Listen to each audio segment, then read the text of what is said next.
At War 4, 11 a.m., the night sky over western Russia was so still, it almost felt artificial. No traffic hum, no civilian chatter, no radar alarms. Just routine. Inside the Central Aerospace Command Center near Moscow, operators stared at glowing monitors tracking the usual swarm of domestic flights and weather echoes. It was quiet enough to hear the tick of cooling servers. And then for exactly 16 minutes, that quiet died. Two Ukrainian Sukhoi jets, one Su-24mm, one MiG-29, both modified for long-range penetration, had slipped through the seams of Russian radar coverage, using a tactic as old as stealth itself timing. Flying just 23 meters above ground level, they used the Earth's curvature as their camouflage. Their radar signature hid beneath the noise floor of Russia's massive defense grid. The strike had been in planning for 49 days. Satellite recon signal spoofing and human intel pinpointed a moment of vulnerability in the Western Military District's radar shift rotation, a 2-minute blackout window between 04:08 and 04:10 a.m. 2 minutes where airspace changed hands from one monitoring sector to another. 2 minutes where no one was looking. It was enough. The mission's target, a Russian aerospace research center on the outskirts of Moscow Oblast, a sprawling complex linked to the Keldysh Institute of Applied Mathematics, the brain of several missile guidance systems, and unmanned aerial prototypes. The objective wasn't to kill or terrorize. It was to send a message even your heart is within reach. Both aircraft took off from Ukrainian airfields near Poltava, loaded not with standard munitions, but with precision-engineered Storm Shadow cruise missiles, British-built GPS-denied terrain-hugging weapons, capable of flying 600 miles under radar. Each missile cost nearly $2.5 million. Each was programmed with its own flight path, one direct, one delayed, so the strikes would arrive 24 seconds apart. At 4:12 a.m., Russian early warning radars at Kursk registered faint anomalies but dismissed them as atmospheric ghosts. The operator's fatigue mixed with the clutter of civilian radar reflections turned vigilance into assumption. By 04:13, the first storm shadow was already crossing into Tula Oblast, 600 feet above tree level. At 04:15 a.m., Moscow's night workers noticed a low rumble rolling in from the south, distant, heavy, and unfamiliar. Security feeds from Kaluga showed a dark horizon trembling with light. Dogs barked. The sound bounced off empty streets like an echo of something impossible combat inside Russia's most secure perimeter. Inside the Keldysh compound, alarms triggered 3 seconds before impact. 3 seconds. Enough for one technician to glance at a monitor, see the approaching blip, and think that can't be right. The first explosion struck Building 12, home to Russia's hypersonic research archives. A pressure wave ripped through reinforced glass and vacuum-sealed chambers, scattering prototype models and storage drives like shrapnel. The blast tore an 80-meter crater, sending debris across neighboring districts. 24 seconds later, the second missile hit Building 3, where engineers tested propulsion software for next-generation drones. The fireball rose over Moscow's skyline, painting the city's clouds in orange.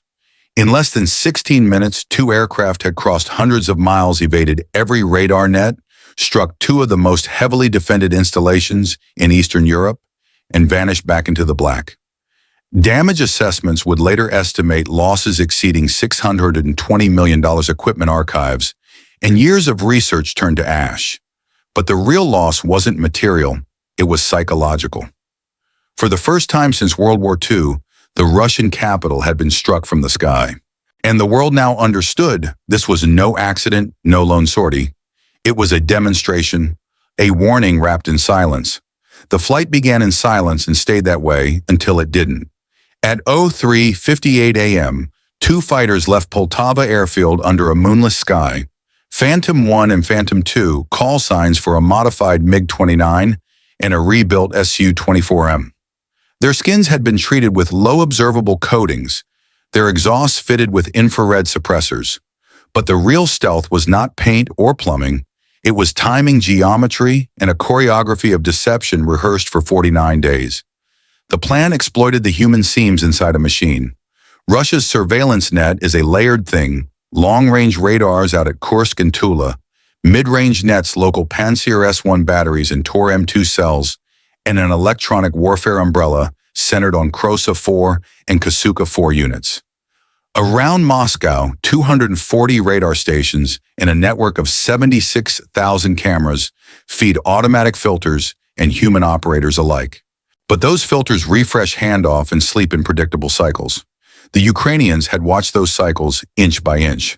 They had found a 2-minute window during a shift rotation 04, 08, 04, 10 a.m., where coverage thinned and attention blinked. That was the thread they would fly through. At 03:59 a.m., over the border, Phantom 1 released a sacrificial decoy, a Leica 100 radar drone configured to mimic the radar cross-section of a full-size fighter. The decoy climbed and screamed a false signature across multiple bands. 2 Panzer S-1 batteries and a Tor linked to an eastern sector took the bait and launched volleys. 24 interceptors chewed up the sky in roaring wasted arcs. On the ground, gunners cheered. Their displays read 24 kills. The defensive picture looked neat. It was a tableau of success, but the tableau was a forgery.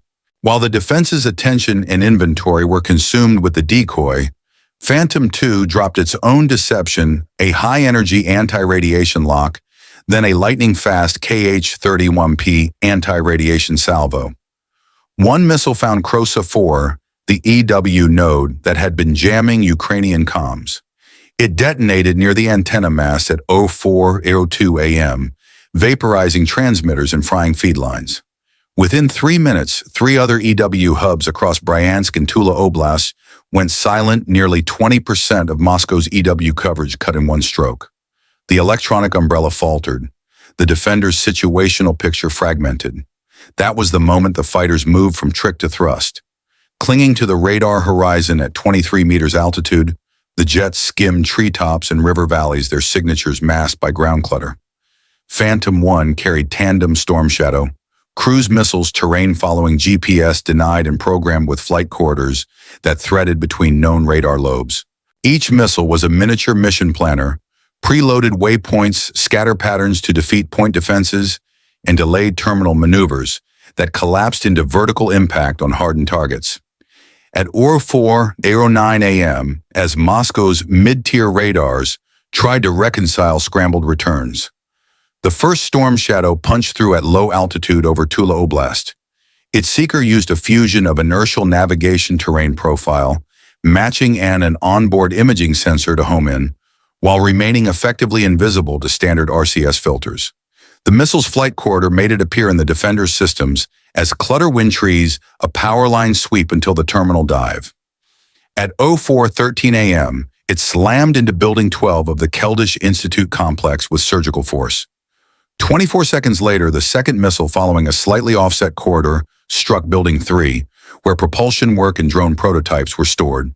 The timing was deliberate, staggered impacts to saturate damage control, to stretch firefighting crews, and to create cascading system failures.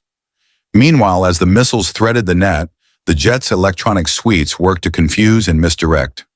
Phantom 1 broadcasted low-power false pulses, while Phantom 2 rode in the echo-transmitting burst telemetry that mimicked meteorological clutter. When Tor M2 radars in the southeast sector tried to fix tracks, their Kalman filters designed to predict smooth trajectories sputtered against jagged human-steered profiles. Missiles were launched. They missed by meters or detonated against nothing. One Tor salvo reportedly missed by 27 meters a margin that turned lethal hardware into expensive noise. On the ground, the human picture was worse. Moscow's 76,000 camera web relies on automated analytics that triage threats. Power substations feeding the camera clusters were hit by the first wave of microstrikes, and a coordinated cyber trick on grid controllers effects that dropped dozens of cameras offline within 8 seconds. Operators suddenly stared at blank feeds or static. Decision cycles lengthened. A contact that might have been noticed and vectored to an interceptor became a late alarm, then a final flash on a screen. The human cost of those seconds was immediate and brutal. The R-77 air-to-surface profiles used in some of the jet's loadouts created overpressure effects that collapsed windows, ruptured pipelines, and ignited fuel stores. Apartment towers along Kutasovsky Prospect took direct hits. Windows shattered across neighborhoods like shotgun flurries. The Kunivo power plant and nearby substations took secondary damage that cascaded into transformer failures, blacking out swaths of the western grid. Hospitals, offices, and metro stations found themselves in darkness and confusion. By 04:22 a.m., both fighters were gone out under and back across their borders, while Moscow burned sirens sounded and emergency nets overloaded. The strike had not been a head-on break against an invincible net. It had been a needle find the seam, pull it, and pass through. What made this operation possible was not just the hardware, it was the orchestration. Decoys, anti-radiation strikes, low-level terrain flight, GPS-denied cruise missiles, and a surgical understanding of human shift patterns combined into a single lethal mechanism. That mechanism turned Russia's depth, its 240 radars, its Pantsir batteries, and its Kasuka-4 EW into predictable elements to be manipulated rather than immutable walls to be shattered. When analysts later counted the bill $620 million in damaged infrastructure and military systems, the arithmetic was brutal. 2 jets, a few missiles, some decoys, and weeks of patient reconnaissance had delivered a strategic shock that would ripple through doctrine and capitals alike. At 04:09 a.m., the first storm shadow began its terminal run. The missile's seeker, fusing inertial navigation terrain, profile matching and onboard imaging, found its mark with the cold precision of a scalpel. At 04:13 a.m., Building 12 at the Keldysh Institute dissolved into flame, and steel test rigs, shredded classified drives, vaporized prototype airframes folded into molten ruin. The crater gaped like an answered question.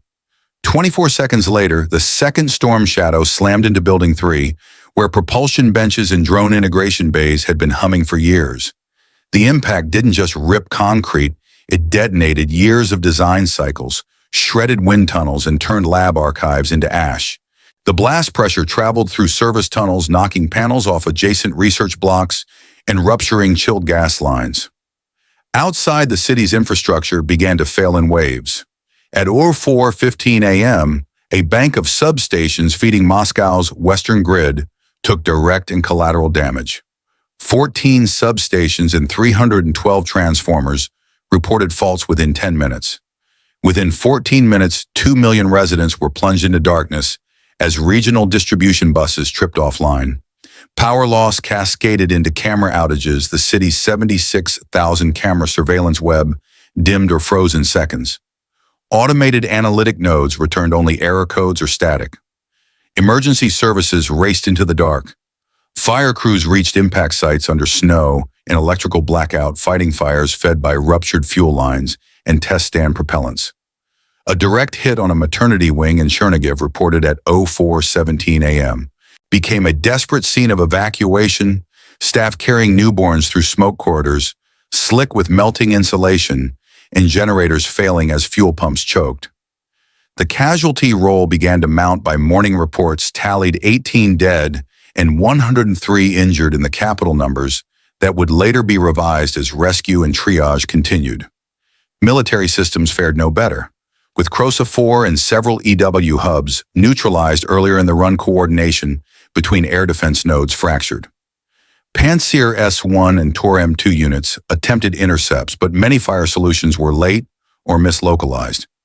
Several interceptors detonated harmlessly into empty sky, and some batteries recorded near misses measured in tens of meters rather than kills. The tactical picture was a mosaic of confusion. Radar lobes overlapped with gaps, human operators chasing echoes and shadows. The human dimension was immediate and raw. Civilians streamed across bridges and into parks wearing coats and slippers, clutching pets and children. Metro stations filled with refugees, buses clogged arterials, hospitals called for volunteers.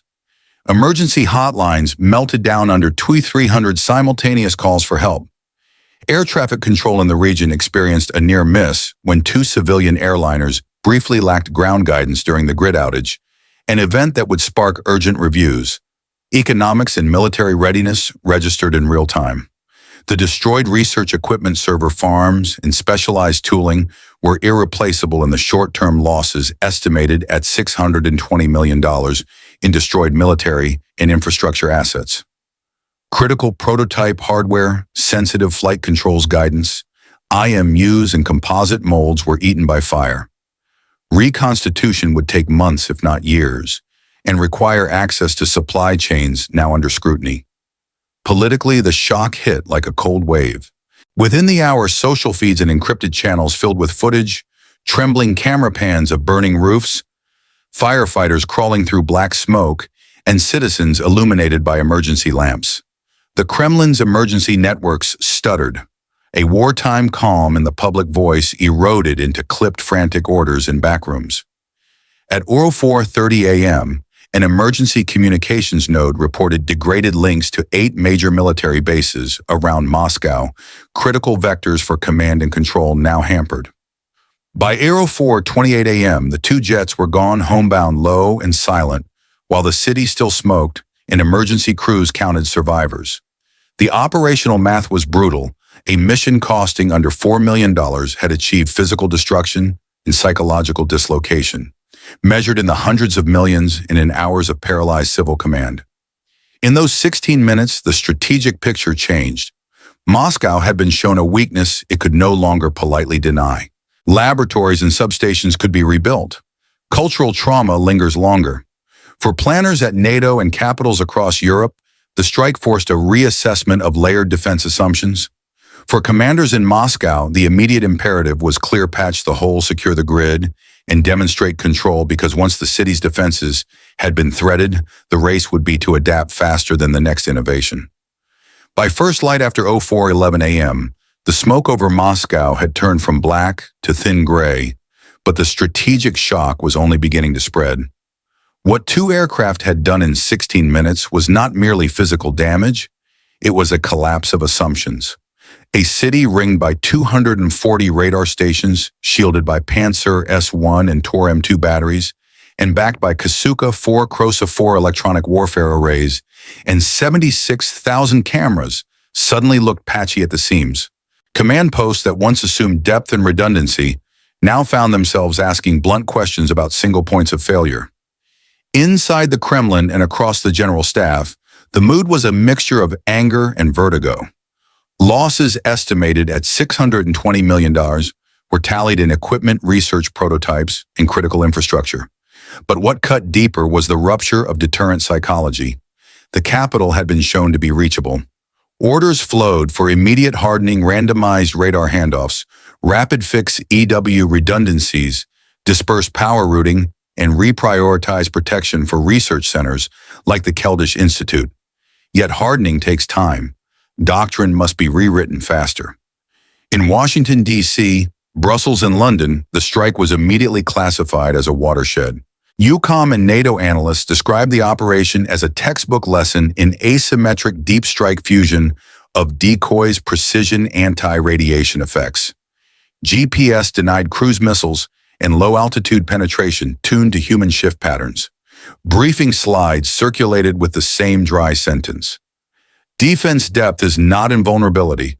Procurement planners began recalculating risk models for urban critical nodes, power command and R&D, rather than counting only platforms and missile inventories. Defensive doctrine was the first casualty and the first subject of rapid reform.